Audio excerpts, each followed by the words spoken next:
Polresta Balerang mengungkap kasus judi online terbesar yang dikendalikan dari Batam.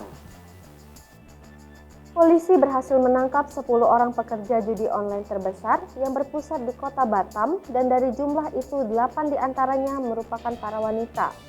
Kasat Reskrim Polresta Balerang, Kompol Reza Morandi Tarigan, mengatakan setelah melakukan penyelidikan, tepatnya pada Kamis 21 Oktober 2021, sekira pukul 21 waktu Indonesia Barat, Unit 1 Satreskrim Polresta Barelang melakukan penggerebekan di sebuah rumah di Sukajadi dan berhasil mengamankan 7 orang pelaku masing-masing berinisial IS, AP, RA, PH, SE, JT, dan EL.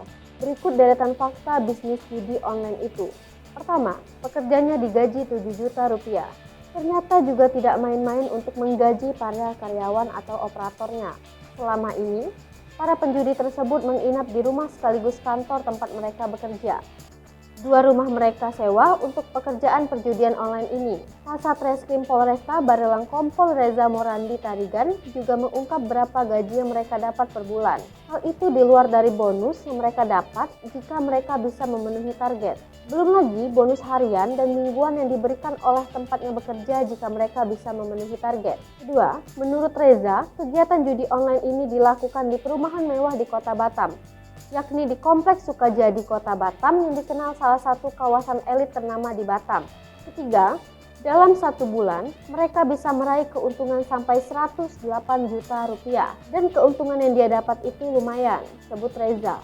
Dalam ekspos yang digelar di Polresta Barelang, Kasat Reskrim Polresta Barelang, Kompol Reza Morandi Tarigan mengatakan, mereka sudah menjalankan aksinya selama 3 bulan terakhir. Ditangkap di 2 lokasi berbeda. Awalnya, polisi menangkap 7 orang pelaku di sebuah rumah yang ada di Sukajadi. Kemudian, dari hasil pemeriksaan, terdapat 3 tersangka lainnya di rumah berbeda.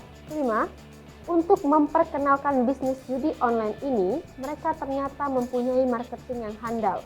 Bahkan, mereka membuat tulisan di web agar para pemain bisa tertarik dalam permainan tersebut.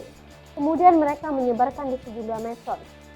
Jika ada yang bertanya, mereka langsung melakukan konfirmasi dan mengarahkan para pemain mulai login akun hingga membuat deposit.